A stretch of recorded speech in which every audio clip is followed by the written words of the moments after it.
Salve pessoal, sejam muito bem-vindos aqui no Papo Previdenciário, né? Se é a primeira vez que nos vê, saiba que toda sexta-feira a gente tem um Papo Previdenciário, onde a gente traz aqui as respostas referentes às perguntas que vocês fazem aqui. Então é importantíssimo vocês comentarem no canal, porque quando você comenta aqui, deixa sua dúvida, a gente seleciona ela, traz aqui, explica para você uma consultoria gratuita, então você vai entender direito previdenciário e a gente vai te ajudar, tá bom? Olha só, vamos lá para a primeira pergunta. A primeira pergunta aqui é do Jadir CM, ele pergunta o seguinte: muito bom, doutor, uma dúvida. Se o indivíduo for microempresa e ministro religioso, exemplo, ele, como microempresa, recebe R$ 7.800 por mês e para se enquadrar no Simples, tem como Prolabore R$ 2.184, ou seja, 28% de R$ 7.800.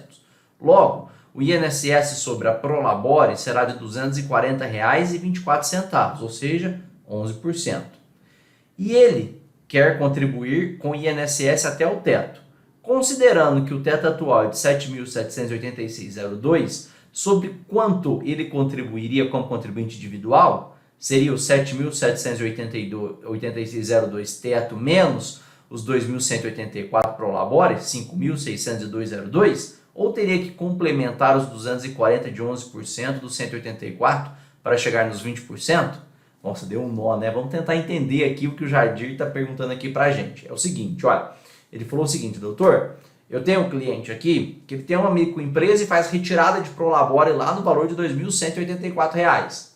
Só que ele quer chegar no teto máximo do INSS. Então, para ele não se desenquadrar de microempresa, por exemplo, que ele informou aqui, ele pretende contribuir como contribuinte individual. Talvez ele exerça uma outra atividade como contribuinte individual. E aí, eu tenho que complementar esse 20% da microempresa que eu já pago como Prolabore para somar tudo? E a resposta é não, Jadir. A empresa, você paga aí a contribuição previdenciária sobre a Prolabore sobre os 11%. E esse desconto de 11% sobre a Prolabore não precisa ser complementado. É uma outra situação. A situação de complemento é quando ele é contribuinte individual de baixa renda para somar na aposentadoria por tempo de contribuição. Então você vai continuar pagando aí os 11% sobre o valor de 2.000 e pouquinho, e a outra complementação, que ele exerce outra atividade, dando aí até o teto, aí sim, essa outra ele tem que pagar 20%. Aí as duas vão se somar até o limite do teto. Perfeito? Simples e direto assim, sem problema nenhum, ok? Próxima pergunta que a gente tem aqui, vamos lá, é do Vander Leidáurio. Ele pergunta o seguinte, olha só: meu processo está em recurso. A perícia social foi positiva e favorável. Perfeito. Já a perícia médica foi uma vergonha. A médica disse que tinha minha cirurgia de artrodese lombar, curou o meu problema. Ela foi contra os laudos do meu cirurgião e contra o perito do meu processo do auxílio acidente.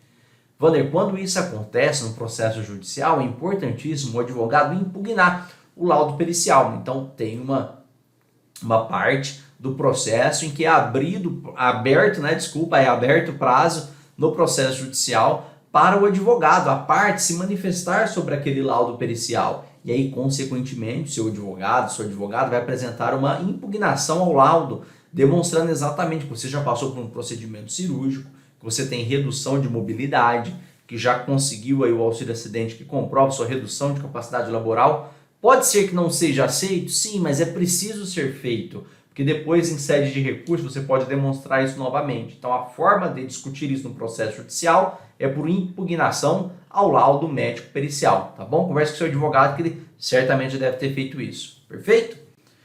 Próxima pergunta que a gente tem aqui é do Newton dos Santos. Ele pergunta o seguinte: boa noite, doutor. O tempo que um deficiente físico fica em benefício no INSS conta como tempo de contribuição da pessoa com deficiência? Newton, do Rio Grande do Sul. Doutor, eu fiquei 22 anos recebendo auxílio por incapacidade temporária, por acidente de trabalho. Abraço, doutor. Newton, um abraço para você também. E o benefício por incapacidade temporária que você for recebendo, ele conta sim na aposentadoria por tempo de contribuição da pessoa com deficiência, desde que ele seja intercalado. Então, pessoal, esse benefício por incapacidade temporária, o antigo chamado auxílio-doença, ele encontra em qualquer modalidade de aposentadoria, desde que tenha intercalo de contribuição. Ou seja, acabou de receber o auxílio-doença, não vai ficar mais incapacitado, não está mais incapacitado, já volta a contribuir com o INSS, que aí você vai intercalar e todo esse período, por mais que seja de 22 anos, vai contar como tempo de contribuição. Perfeito? Próxima pergunta que a gente tem aqui é da Selma Cardoso. A Selma pergunta o seguinte: boa noite, doutor Augusto. Boa noite, Selma.